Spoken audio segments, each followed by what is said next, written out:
Yeah, you're welcome back. So this is the music course again with Peter Oluwadare. So we've talked about piano note and scale in the other video. So right now I just want to talk about the next thing, which will be sharps and flats. So in sound, when we say sound is anything that you can hear but not see, and one of the properties of sound happens to be what we call pitch. What is pitch? Pitch is the highness and lowness of sound, right? The highness and lowness of sound. You would agree with me that normally the texture of the voice of a female, person is different from that of a male person. So, male voice is kind of very deep, except maybe someone who has a female kind of voice, maybe as a guy. But basically, a female voice definitely is a little bit higher and flexible than that of a guy. So the same thing, there are sounds that are higher than each other. And then you would see right here that, we talked about key the other time, which is do, but there are some notes above it, right? And they are higher than, the previous one. So let's see this one. So that's a step higher, right? So that is the idea of sharp.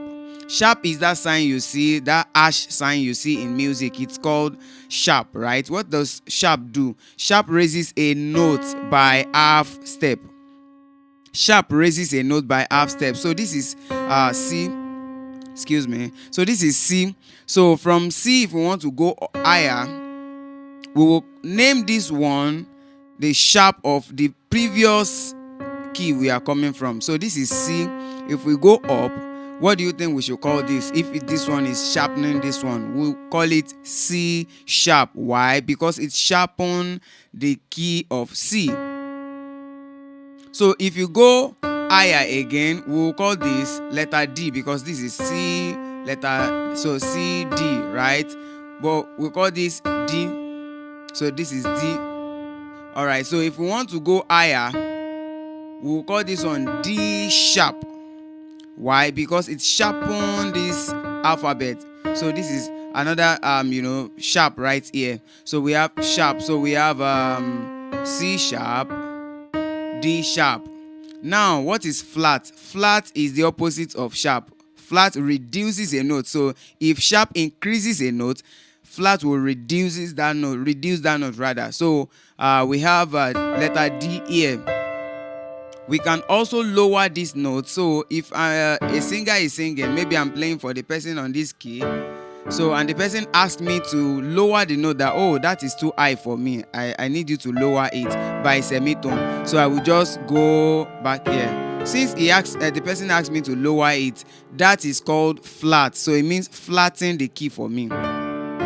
So that we can call this one also D flat, because it reduces it, right? I'm reducing it. So from here, I'm going a little bit backward here. So you call it D flat.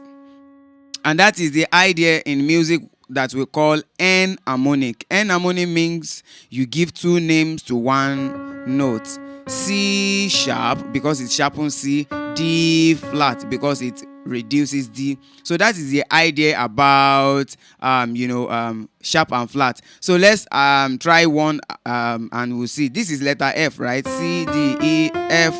So what do you think we should call this? If you say F sharp, you are right, because it sharpens F sharp. And this is letter G, F, G, right?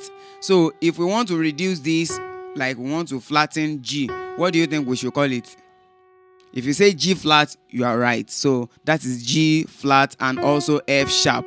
So it has two names. So that's that about sharp and flat. All right. So the next thing would then be that we learn about what we call interval. Interval is basically the distance between each note of the scale. Are you getting what I'm saying? So we have do, re, mi, fa, sol, la, ti, do. But in between do and re, there is a distance, right? We omit this note. Why didn't we play this note?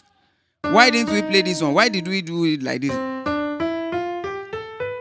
So there is a formula we call half step and full step. So between 1 to 2, do to re is a full step. Why? We omit a particular half step, so we take a giant step, so a full step. So do to re is a whole step. Re to mi is also a whole step and all steps. So from mi to fa, there is no note in between. You can see that. So that is semi-tone, or we call it half step. So from do to re, full step. Re to mi, full step. Mi to fa, half step. Fa to so, whole step. So to la, whole step. La to ti, whole step. And then ti to do, half step. So we have a formula we call whole step, half step. Whole step, half step.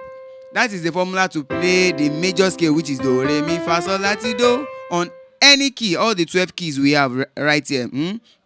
That's the formula. So I'm going to use another key as an example. Let's use maybe the key of E, for instance.